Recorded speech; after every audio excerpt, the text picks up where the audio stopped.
MDC Médical, spécialiste du maintien à domicile. Vos magasins vous proposent la vente et la location de matériel médical. Fauteuil releveur, lits médicalisés et produits de confort et bien-être. MDC Médical, c'est 2 adresses pour vous servir. 3 rue des Roises à Bettencourt-la-Ferrée et 208 avenue de Champagne à Frignicourt. MDC Médical, toujours à vos côtés, professionnels comme particuliers.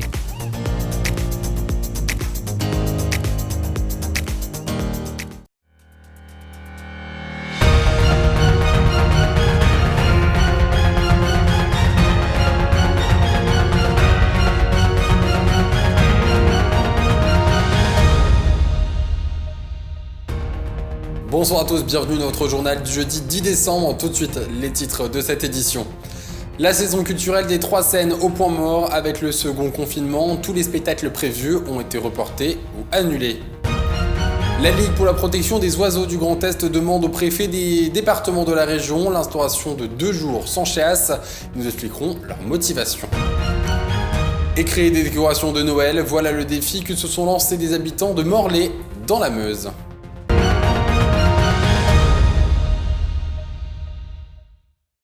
Mais avant de développer ces titres, faisons un point sur l'évolution de la crise sanitaire dans la région.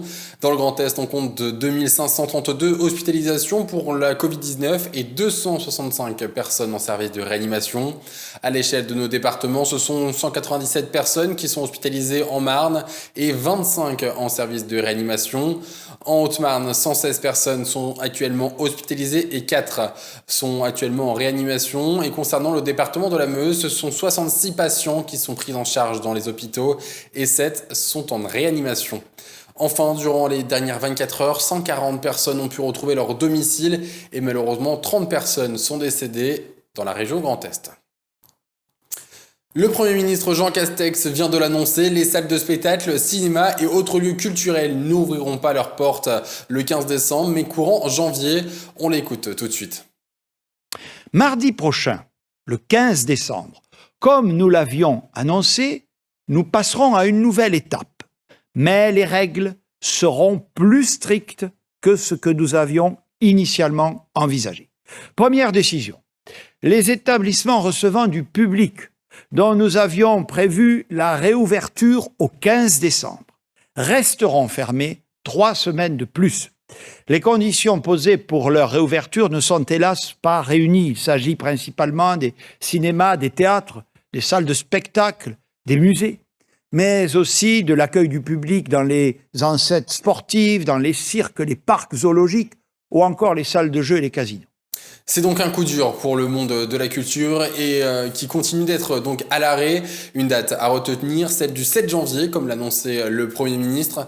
À Saint-Dizier, le service des 3 scènes avait anticipé cette décision et a donc décidé de reporter tous ses spectacles à 2021, une année qui a donc de multiples conséquences. Regardez ce reportage réalisé par Julien Carré. Une scène déserte, des sièges vides, la salle des fuseaux est plus que silencieuse. Tous les spectacles prévus jusque fin décembre ont été reportés. La saison culturelle s'est une nouvelle fois arrêtée brutalement. Il faut donc tout repenser. On a fait le choix de reporter l'intégralité de nos spectacles jusqu'à fin décembre, qui avait lieu d'ici à la fin décembre, à partir de janvier, pour être prudent, pour éviter des reprogrammations, parce qu'il y a certains spectacles qu'on reprogramme pour la 3e fois. Donc on part avec l'espoir de pouvoir réouvrir normalement au mois de janvier. Si la saison avait démarré sur les chapeaux de roue avec une programmation bien chargée et des contraintes sanitaires strictes, le monde de la culture a été balayé de plein fouet par le second confinement. Il y a 2 poids 2 mesures, 2 poids 2 mesures où il y a des endroits, donc les écoles sont ouvertes, donc les enfants sont tous présents. Étant enseignant, je veux dire, on a de la propagation, on n'a pas de catastrophe en soi, et heureusement que les enfants sont présents à l'école. Maintenant, sur la culture, c'est vrai qu'on peut toucher un public beaucoup plus varié, et notamment plus âgé, et il est difficile de se prononcer par rapport à ce qu'on peut entendre au niveau sanitaire. Le quotidien a donc été chamboulé, mais le temps n'est pas perdu. Au contraire, le confinement peut avoir une utilité, faire un travail de maintenance. Mais cette situation n'est pas sans conséquences. Elle a un impact considérable sur le budget. Seulement 1/3 des places sont vendues. C'est une année qui est quand même assez compliquée, budgétairement parlant, puisque même en recettes de billetterie, On vend très très très peu de places. Dès lors qu'on nous demande une limitation de jauge, que ce soit au Fuseau, alors au Fuseau certes on a une très grande salle, mais comme on a une très grande salle, on programme des spectacles qui sont assez chers. Donc de réduire la jauge c'est toujours assez compliqué. Et puis le théâtre, on n'a que 320 places à Saint-Dizier, la forgerie 299 places. Donc à partir du moment où on ne peut travailler qu'en demi-jauge, c'est effectivement pour le fonctionnement de la billetterie du spectacle très difficile. De plus, la direction doit terminer cette saison tant bien que mal, mais également préparer la programmation 2021-2022 qui subit déjà, elle aussi, les conséquences de la crise sanitaire. Normalement, à cette période-ci, novembre-décembre, on a déjà une programmation de saison prochaine qui est extrêmement bien avancée. Aujourd'hui, vu le contexte, vu les incertitudes, les reports de dates, on en est plutôt à regarder un petit peu les nouveaux spectacles qui vont sortir, mais on n'est pas du tout avancé comme les autres années. Donc je pense que ça va être une programmation un peu particulière, encore une fois, à monter. Le service culturel est donc suspendu aux annonces gouvernementales, mais il espère tout de même accueillir de nouveau des visiteurs dès janvier pour le Festival d'humour d'hiver. Tout autre chose à présent, la Ligue pour la protection des oiseaux du Grand Est interpelle les préfets afin d'instaurer 2 jours sans chasse dans les départements de la région.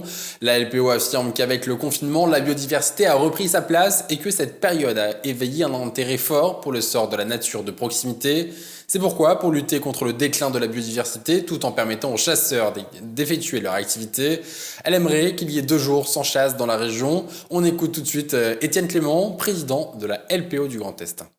On constate aujourd'hui qu'il y a une vraie aspiration du public de pouvoir bénéficier des espaces naturels et on ne trouve pas illégitime de demander à réfléchir à un meilleur équilibre justement de ce partage en instaurant effectivement 2 jours sans chasse. Alors on a la chance en Haute-Marne d'avoir le mercredi qui est toujours non chassé et on voit bien que les gens tiennent à cette disposition, tiennent à ce que cette disposition soit maintenue.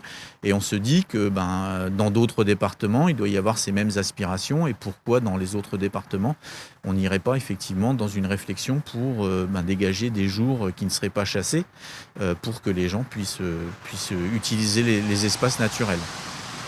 Et alors que de nombreuses communes font appel à diverses sociétés pour l'installation des décorations et illuminations de Noël, à Morlaix, dans la Meuse, ce sont les habitants qui ont décidé de créer leurs propres décorations, avec comme thème la banquise, un reportage de Théo Rag. Depuis le 21 octobre, des habitants de Morlaix se sont réunis toutes les semaines pour construire leurs propres décorations et illuminations de Noël. Ce 5 décembre était un jour important pour la commune car il marquait la première illumination des confections des villageois. Avec la situation qu'on vit avec la Covid, on a souhaité quand même rendre un peu l'esprit de Noël pour les gens plus accessible. Voilà. Les habitants étant attachés aux cours d'eau qui traversent leur village, c'est le thème des ours polaires qui a été choisi pour mettre en avant l'assaut.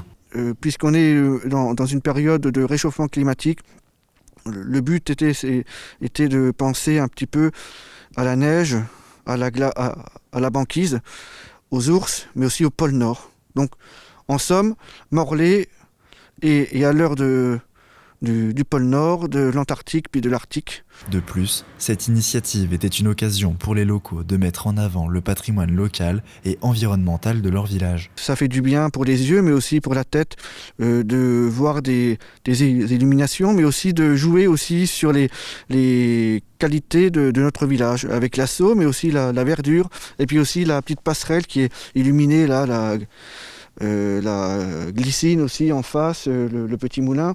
Voilà, on a essayé de jouer aussi sur le potentiel que possède notre village. Fort de cette première expérience, les bénévoles souhaitent remettre le couvert à l'avenir. Et avant de se quitter, nous venons d'apprendre qu'un accident mettant en cause un véhicule et une moto s'est produit vers 17h à l'entrée de Saint-Dizier, non loin du rond-point de Vergy. Le conducteur de la voiture est indemne, celui de la moto est lui dans un état grave, souffrant de multiples fractures. Un article à ce sujet est à lire sur notre site puissancetelevision.fr. C'est la fin de cette édition, merci de l'avoir suivi. Tout de suite, les prévisions météo de demain. Très bonne soirée à tous. Toute l'actualité qui vous concerne, à voir ou à revoir, dès maintenant sur puissancetelevision.fr et sur notre application mobile. toute cette semaine, participe au jeu concours de Puissance Télévision pour tenter de gagner un sapin de Noël. 8 sapins sont à gagner. Alors, joue dès à présent sur puissancetélévision.fr ou sur l'application mobile. Jeu concours organisé par Puissance Télévision en partenariat avec les Sapins Le Zour et le magasin Gamme Vert de Saint-Dizier.